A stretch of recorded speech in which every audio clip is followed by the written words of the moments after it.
All right, today we're going to distill some pretty complex source material to uncover the hidden story of power behind, well, one of the most enigmatic figures of our time, Jeffrey Epstein.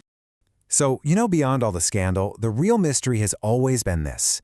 How did a guy like Jeffrey Epstein get so incredibly powerful? The sources we're looking at today suggest we've been asking the wrong question. It argues he wasn't some kind of one-off monster, but actually a very specific type of operator, someone who thrives in the shadows of global power. And this quote really gets to the heart of it. The source suggests Epstein is part of this class of what it calls professional fixers. Now, this isn't some official job title you'd find on LinkedIn, right? We're talking about someone who lives in that murky gray area between governments, spy agencies, and big corporations. The kind of person who makes things happen quietly, off the books. So let's dig into what this professional fixer class really is. To help us get our heads around it, the source material brings up a really fascinating historical parallel. It's almost like a blueprint for this exact kind of role. Okay, so what is a professional fixer? Basically, it's someone who leverages their own connections, in high finance and government to pull off these really sensitive, off-the-books deals for intelligence agencies or huge corporations. The key here, the real value of a fixer, is that they provide plausible deniability. If something goes wrong, the government can just say, hey, we had nothing to do with it. And to make this crystal clear, let's look at this comparison. On one side, you've got Epstein. On the other, this guy, Bruce Rappaport. The source uses his story as a direct parallel. Back in the 80s, Rappaport was a Swiss billionaire financier, and the CIA basically hired him for a mission. And when you look at how it was structured, wow, it looks almost exactly like the world Epstein would operate in decades later. This case study of Rappaport is just a perfect example of the fixer's playbook. So check this out. The U.S. government had a major geopolitical goal, building this Iraqi oil pipeline. But there was a huge problem. They needed Israel to secretly promise not to blow it up. Well, you can't exactly put that in an official treaty, right? So what was the solution? The CIA brings in Rappaport to broker a secret deal, offering a cut of the profits. And of course, when it all came under investigation later, the CIA did what's called a limited hangout. They admitted a little, but hid their full involvement. It's the classic model. So, seeing this playbook in action really begs a bigger question, doesn't it?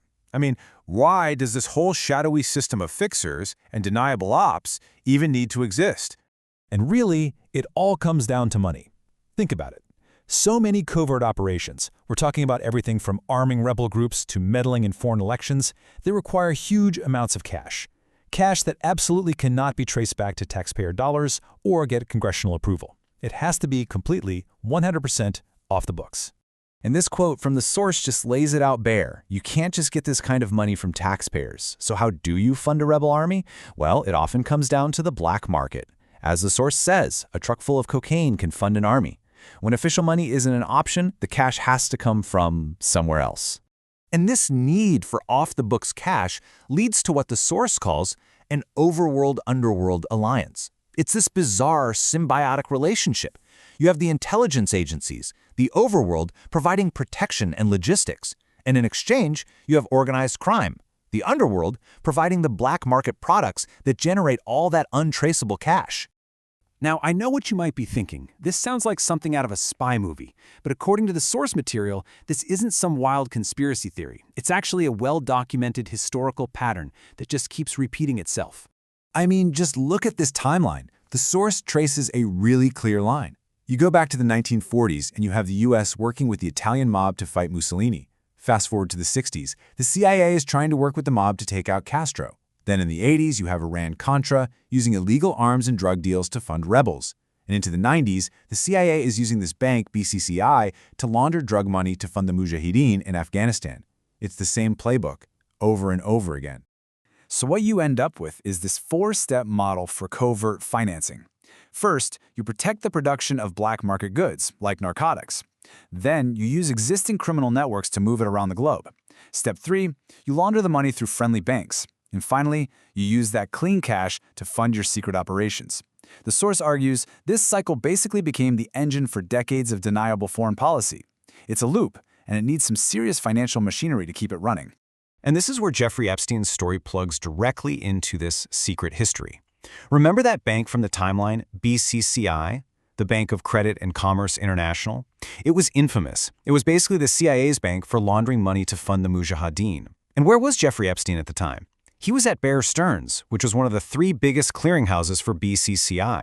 He wasn't on the fringes of this world, he was sitting right at the intersection of Wall Street and Black Ops.